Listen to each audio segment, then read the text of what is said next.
To news.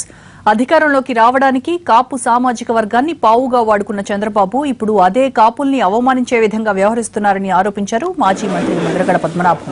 రిజర్వేషన్లు కల్పిస్తామని, ఉచితంగా చదివిస్తామని హామీ ఇచ్చిన బాబు ఇప్పుడు అవే హామీల గురించి కాపు జాతిని రోడ్డు మీదకు తీసుకొచ్చారని ధ్వజమెత్తారు. శ్రీకాకుళం వచ్చిన ముద్రగడ మాజీ మంత్రి ధర్మానను కలిశారు.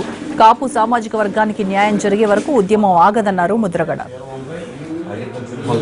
రాష్ట్రాన్ని విడదీయడానికి కోసమని విడదీయనందువలన నష్టపోయినటువంటి ఒక ప్రయోజనకరమైన పని కానీ అతను మొత్తం రాజకీయ జీవితంలో చేయలేకపోయినట్టు సరేదో లేకపోవడం అంతా ఇది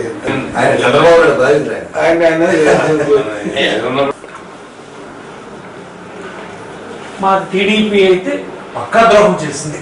మరి అంతెంత కాదు, ఈవెన్ 17 సంవత్సరాలు మా జాతికి ఇచ్చిన హామీని అమలు చేయాలనే ఆలోచన లేకుండా వారి పాలన రాక్షస పాలనగా నడుస్తూ ఉంది.